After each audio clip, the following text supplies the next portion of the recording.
Good morning, everybody. I'm going to get started.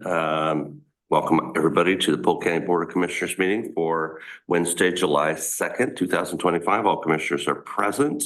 Announcements are on the agendas and extra copies are in the back of the room. First item up is for comments for items not on the agenda. Okay. All right, hearing none. Next up is approval of the agenda. Also move. Second. It's been moved and seconded. All those in favor signify by saying aye. Aye. Aye, passed unanimously. Approval of the minutes from June 25th. I'll move approval. I'll second that. It's been moved and seconded. All those in favor signify by saying aye. Aye. Aye. Aye, passed unanimously. And approval of the consent calendar. I'll move to approve consent calendar. Second. It's been moved and seconded. All those in favor signify by saying aye. Aye. Aye, passed unanimously. Now, master fee schedule and resolution 25-11, Mr. Hanson. Mr. Chair, members of the board, this is the annual update to the master fee schedule that we do once a year in July. These are the fees that are going to be charged to the public or for other entities for services rendered by county departments. You can go through here. There are modifications to a number of departments. Some are normal fee increases. For example, community development increases their fees about 4% every year. Others are required by the state or there are new fees that are required by the state. And then there's some other departments that have implemented some new fees, mostly in the elected official departments. The clerk has some new fees. The assessor has some new fees and that. Overall, this is nothing unusual. There aren't that many significant changes to any of our fees. So as a result, I would recommend the passage of 2511. We're allowed to do this once a year unless there's something drastic change that allows us to amend this resolution. So if you have any questions, I'm more than happy to answer. Were there any protests, suggestions, or modifications since our initial review? There were a modification in the assessor's office where she had some fees reversed. So she had to make those modifications. Other than that, there were no inclusions. It was just a modification of fees that she had 25-1 and 20 other, and she had to flip them because she put them in the wrong place. So. In your opinion, Greg, for the fees in which we have discretion, Yep. Are we pretty close to full cost recovery on those services? Are we in the ballpark? With fees, it's impossible to have full cost recovery all times.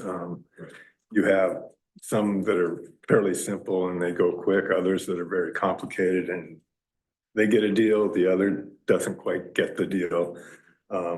We are still much lower than almost every surrounding county that surrounds us. So I think we're getting closer to it, but we'll probably never be at full cost recovery. And I don't know if we want to be,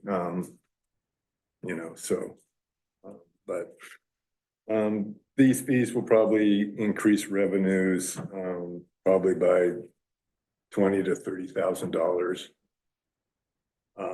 There are some others that we don't know about, OHA and those kind of things that can bring in significant money, but those are all state basically added. So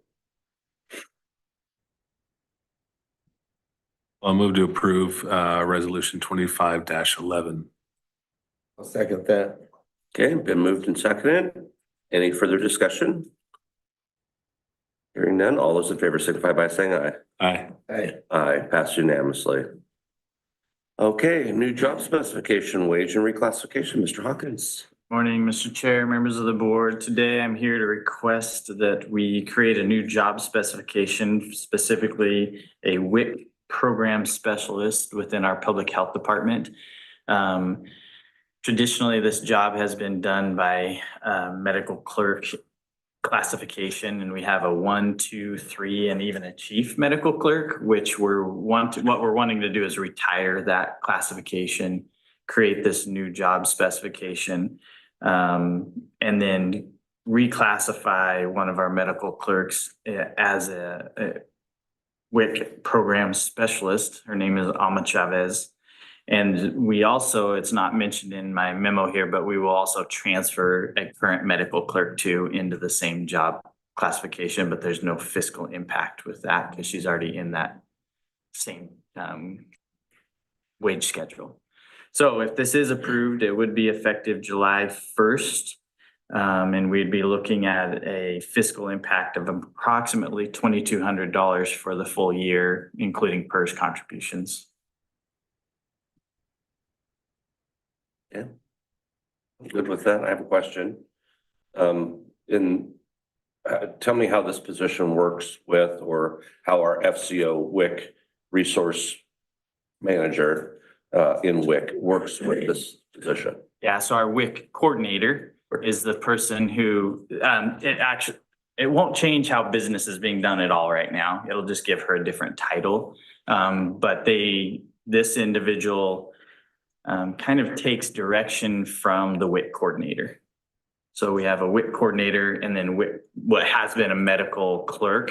Now we have a WIC coordinator, WIC program specialist that would be at this level that takes direction from the WIC coordinator when necessary, but answers directly to the public health administrator as well.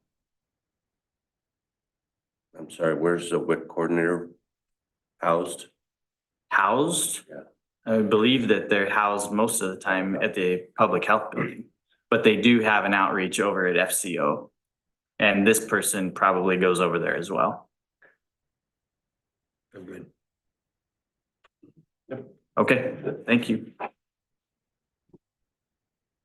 Okay, do we have a need for executive session? No, sir. No, sir. Okay. That keeps it simple. Any other business come before the board? Hearing none, we're adjourned.